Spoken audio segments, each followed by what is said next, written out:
अस्सलाम वालेकुम, welcome to my channel. आज मैं आपको इस वीडियो में कंप्लीट लैंग्वेज सेट के बारे में गाइड करूंगा, जिसके अंदर आपके तमाम क्वेश्चंस जो हैं वो कवर अप हो जाएंगे।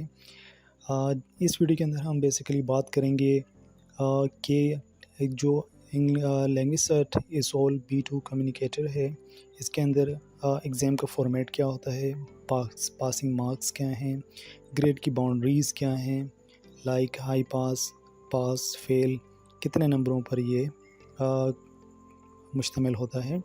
सेकंड हम बात करेंगे कि स्पीकिंग टाइम कितना होता है, कितने किस्म के इसके अंदर पार्ट्स होते हैं जो हमें बताने होते हैं, रिज़ल्ट कब अनाउंस होता है, कौन सा रिज़ल्ट कब अनाउंस होता है, डिजिटल बेच क्या है उस बारे में तो कंप्लीट डिटेल इस वीडियो के अंदर मैं आपको बताऊंगा स्पीकिंग मॉड्यूल से रिलेटेड। तो उसके लिए सबसे पहले आपने करना ये है कि आपने गूगल पे जाना है, वहाँ जाकर आपने टाइप करना है लैंग्वेज सेट B2 इसोल।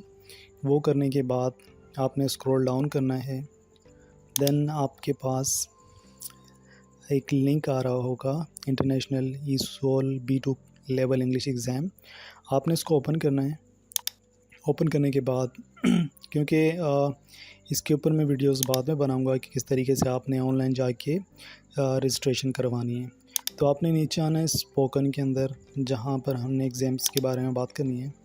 तो उसकी की फ़ीचर्स में आने के बाद जो फॉर्मेट होता है बेसिकली दो तरह के होते हैं। एक होता है फ़ेस टू फेस, जिसे सेल्ड एग्ज़ाम कहते हैं, और एक होता है ऑनलाइन, जो लाइव इंटरकुलेटर के साथ लोकेटर के साथ आपने कम्युनिकेट करना होता है। इसमें बेसिकली पासिंग मार्क्स 50% होते हैं। मींस के अगर आपके 50 में से 25 आते हैं तो आप उस एग्ज़ाम को पास कर लेते हैं बाकी जो ग्रेड बाउंड्रीज़ होती हैं वो उनमें बेसिकली मुश्तमिल होता है हाई पास, पास और फेल के ऊपर। मोस्टली जो हाई पास होता है, जो मास्टर्स के स्टूडेंट होते हैं उनके लिए हाई पास रिक्वायर्ड होता है ईच मॉड्यूल में, और जो बैचलर्स के होते हैं उनके लिए पास भी इनफ होता है।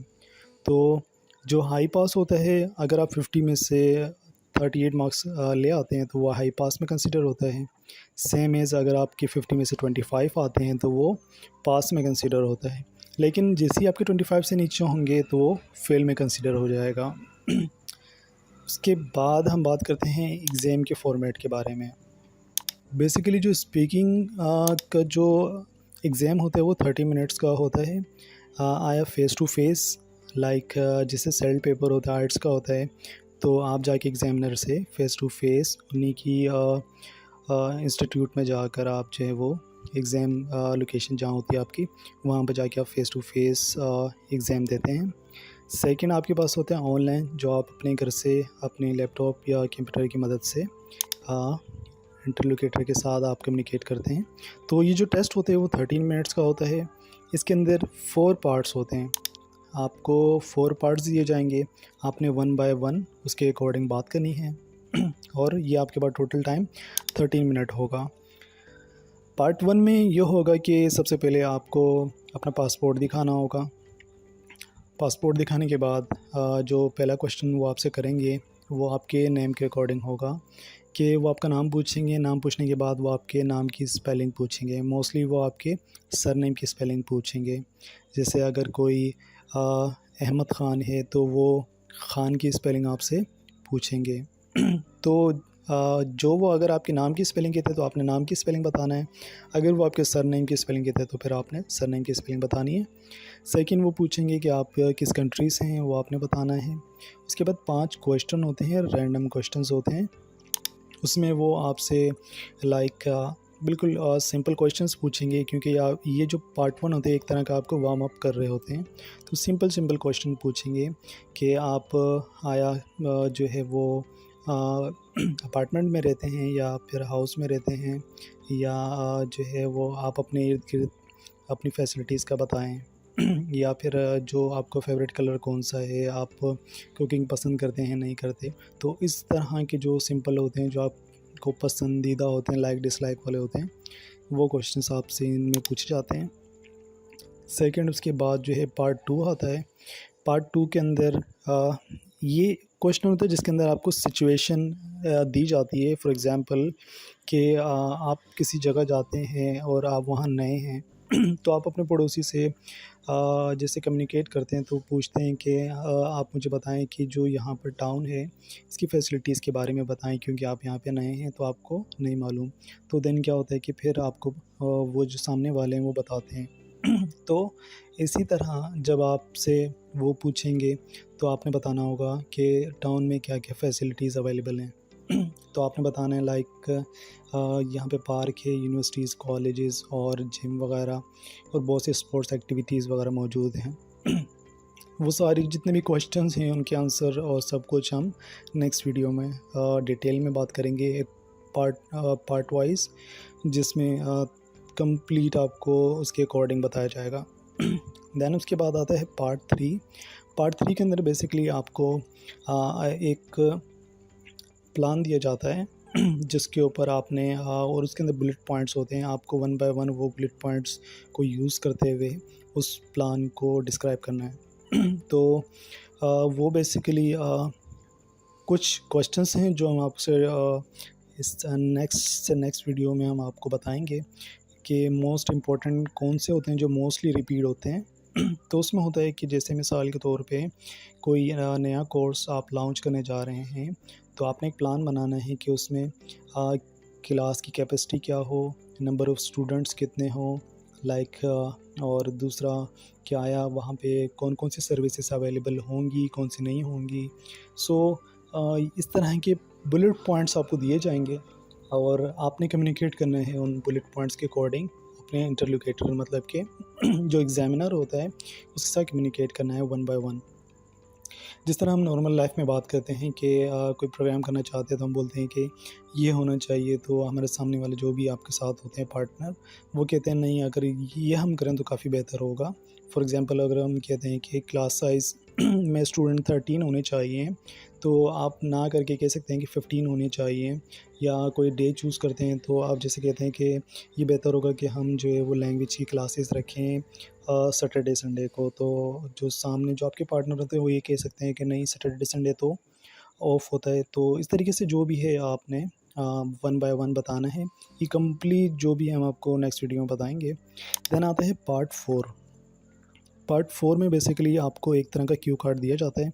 इसमें आपके पास 30 सेकंड होते हैं प्रिपरेशन के लिए। जिस तरह आर्ट्स में आपके पास 1 मिनट होता है प्रिपेयर करने के लिए, तो यहाँ पर आपको 30 सेकंड दिए जाते हैं कि आप अपने क्वेश्चंस को प्रिपेयर करें। तो इसमें कोशिश ये करें जब आपको वो टॉपिक दें तो आप फ़ौरन उसको अपने पेपर के ऊपर लिखते हैं, क्योंकि आपको एक ब्लैंक पेपर और एक पेन अलाउ होगा। तो आपने फटाफट उसको जो भी आपको टॉपिक दिया जाएगा आपने फ़ौरन उसको अपने पेपर के ऊपर लिख देना है।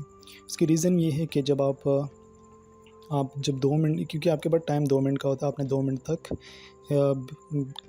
बिना स्टॉप के आपने कंटिन्यूस बोलते रहना है उस टॉपिक के अकॉर्डिंग। तो जब आप वो टॉपिक अपने पेपर के ऊपर लिख देंगे तो आपको ये होगा कि आप उस टॉपिक से हटेंगे नहीं, क्योंकि आप बार बार उस जो आपके पास मेन टॉपिक है आप उसको देखेंगे और उसके अकॉर्डिंग डिस्क्राइब करेंगे। लेट्स सपोज़ कि अगर आपको फ़ोटोग्राफी से रिलेटेड आता है तो आपको याद होगा कि आपने फ़ोटोग्राफी से रिलेटेड ही बात करनी है किसी इवेंट के अकॉर्डिंग, वो आपको मेंशन होगा। तो आप फिर उसी टॉपिक के ऊपर रहते हुए सराउंडिंग में आप बात कर सकते हैं। उसके बाद आते हैं फॉलो अप क्वेश्चंस आते हैं। मोस्टली ये नहीं पूछे जाते। अगर आप एक फ़्लो में अगर आप बात करते हैं, आया आपकी वोकेबलरी इतनी स्ट्रॉन्ग है नहीं है वो इतना मैटर नहीं करता। आपने अपना फ़्लो बरकरार रखना है, रुकना नहीं है कि आप सोचना शुरू हो जाएं, रुक जाएं। इस तरीके से आपने नहीं करना, आपने कंटिन्यूसली फ़्लो में बोलना है, रुकना नहीं आपने। तो उससे क्या होगा कि उनको लगेगा हाँ इसमें कॉन्फिडेंस है और ये बोल सकता है, इनके पास कंटेंट है जो ये अपना डिकोडिंग या इनकोडिंग वगैरह कर सकता है। तो ये चीज़ें हैं। और इसके बाद आपको रिज़ल्ट कब अनाउंस होता है, जब आपका ये टेस्ट कंप्लीट हो जाता है। तो जब आप ऑनलाइन एग्ज़ाम देते हैं जो घर से बैठकर आप रिमोटली देते हैं उसका जो रिज़ल्ट आता है वो 3 दिन बाद आता है। मींस के जिस दिन आपने टेस्ट दिया वो दिन काउंट नहीं होगा, उसके अगले 3 दिन बाद आपको रिज़ल्ट मिलेगा। सेम एज़ अगर कंप्यूटर बेस्ड है एग्ज़ाम, लेट्स सपोज़ आप जैसे आर्ट्स का होता है कि आप इंस्टीट्यूट में जाकर वहाँ जाकर कंप्यूटर बेस्ड एग्ज़ाम देते हैं, तो उस तरीके से जो है वो आपको 5 डेज़ में आएगा, और अगर आप पेपर बेस्ड सेरल एग्ज़ाम देते हैं तो वो 10 बिज़नेस डेज़ में आएगा। ये वो डेज़ होंगे जिसे वर्किंग डेज़ होते हैं उनमें, क्योंकि सैटरडे संडे इनका ऑफ होता है। तो लेट्स सपोज़ अगर आप फ्राइडे को एग्ज़ाम दे रहे हैं, तो आप सैटरडे संडे को माइनस करके उनकी मज़ीद अगले जो 3 दिन होते हैं वो आपने काउंट करने होंगे। सेम एक डिजिटल बेज होता है, ये आपको दिया जाता है ताकि आप अपनी जितनी भी सोशल मीडिया है लाइक लिंक्डइन वगैरह है, वहाँ पर आप शेयर करें कि आपकी ये अचीवमेंट हुई, आपने ये बेच और या वहाँ से हासिल किया है लैंग्वेज सर्च से। सेम इसकी हार्ड कॉपी होती है, वो आपको बाय पोस्ट सेंड कर दी जाती है आपके एड्रेस जो आपने मेंशन किया होता है उसके ऊपर। तो उसके बाद ये ऑफिशियल मटेरियल है, ये भी कुछ वेबसाइट के ऊपर मौजूद है, लेकिन हम आपको बिल्कुल एक्चुअल मटेरियल प्रोवाइड करेंगे ताकि आप जो है जैसे कम टाइम में ज़्यादा से ज़्यादा प्रिपरेशन कर सकें, और जो एक्चुअल जो आपके पास मटेरियल होगा उसके अकॉर्डिंग आप जो है वो अपनी एग्ज़ाम की तैयारी कर सकते हैं। तो ये चीज़ें हैं। नेक्स्ट वीडियो में हम आपको मज़ीद इसके बारे में बताएंगे कि किस तरीके से आपने अप्लाई करना है, क्या कॉस्ट है, और किस तरीके से आपने डिस्काउंट यहाँ पर रिसीव कर सकते हैं आप बिना किसी एक्स्ट्रा पेमेंट के। सो ये सारी चीज़ें हैं, ये हम आपको नेक्स्ट वीडियो में बताएंगे।